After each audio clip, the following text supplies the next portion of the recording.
Hey there guys, just we're looking at the Marshall JVM410h. This is a 100-watt all-tube amplifier, pretty new from Marshall. Runs about $2,200 brand new right now for the head, and then I've got it with my 1960 cab.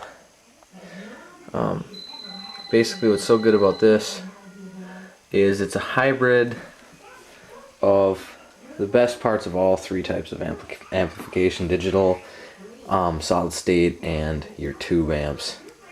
The amp itself is all tube inside there. It's run on 9 tubes, 5 ECC83s and then 4 EL34s in the power section. The switching is all done solid state. It's got solid state rectification is the actual term, and all that means is that the switching is done solid state. It's got a really sweet programmable foot switch that I really like on it, and the reverb on it is digital. What's cool about it is that each channel has its own individual reverb knob, and they're all independent of each other. As you see there, I've got 4 different reverb knobs for my Clean Crunch OD1 and OD2, and those really accent each channel well. I like to set my presence and resonance at 0 to get set my tone, and that's pretty much it for the front panel. I'll show you each button. I'll kind of move slowly along the right side. Here we are, input.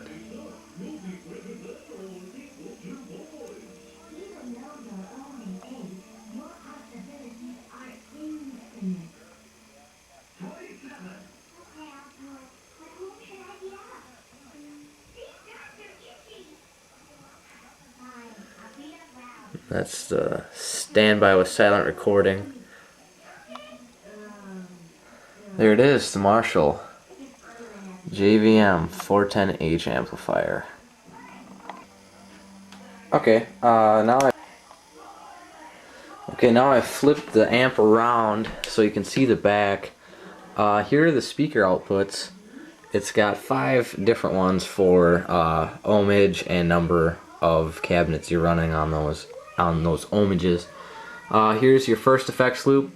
This is your series parallel effects loop. This is really cool because it's completely foot switchable and independent.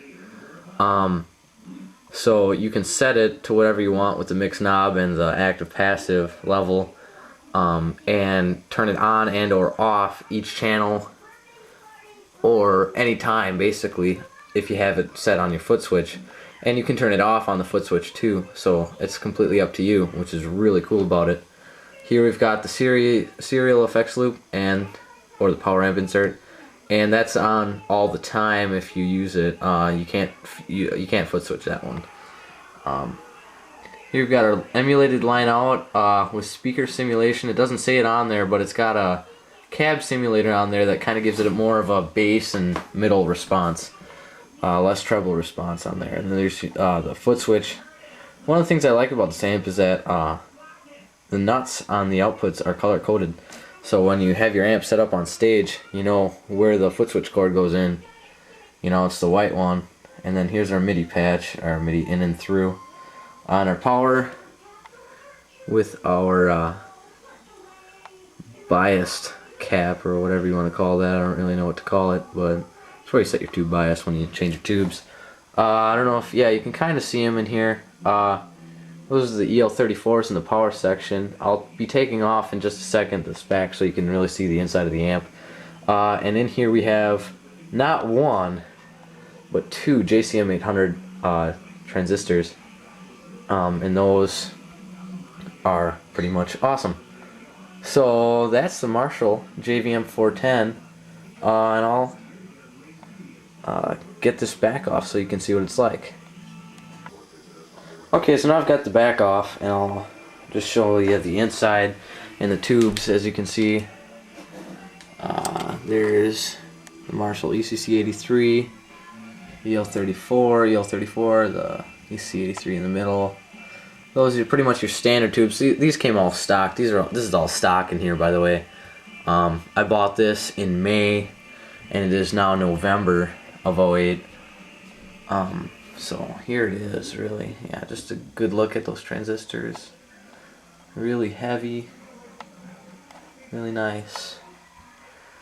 The amp weighs about 50 pounds total, and it's really badass. It's a badass amp, and it sounds great too.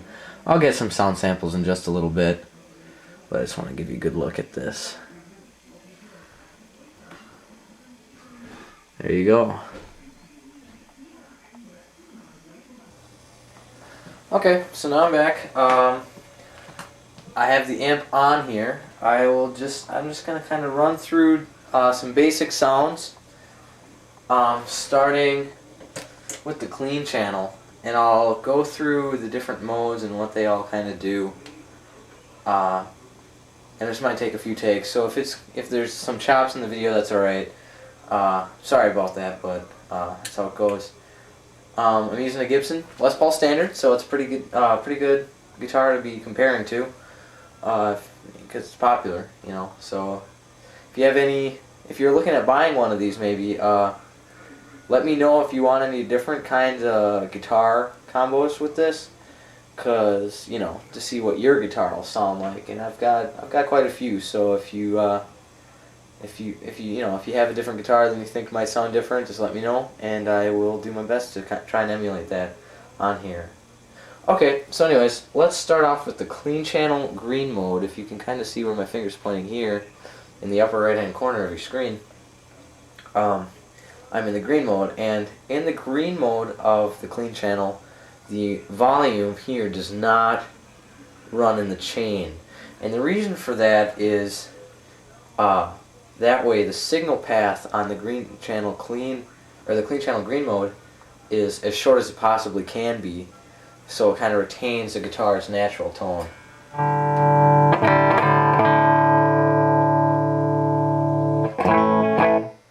So this is bridge position. No reverb or no effects. I'm running straight into the amp with the guitar. Here's middle position.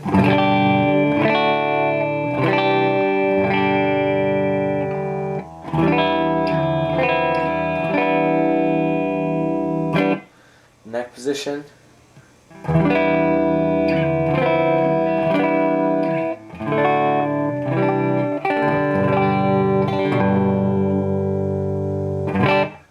Okay, so now I'm going to flip the mode, to orange mode, and this on the orange mode and the red mode on the clean channel, the volume on this does work. As you can see, I'm pulling it up. It's got a little bit of gain. As you can see, my gain's halfway up on this on the clean channel, so that is with the reverb on. Here's it with the reverb off. Gain up so you can kind of hear what it sounds like.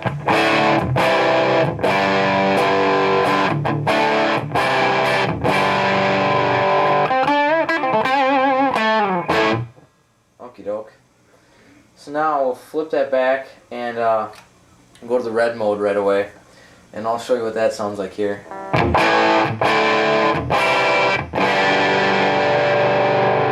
A lot more gain to it, and then if I turn the gain up,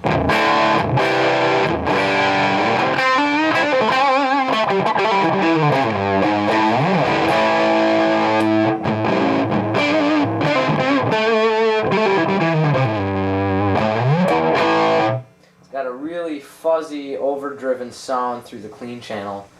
And I just remembered something I want to kind of explain here. The JVM, if you don't already know, is a 4-channel amplifier. It's got clean, crunch, OD1, and overdrive 2, OD2.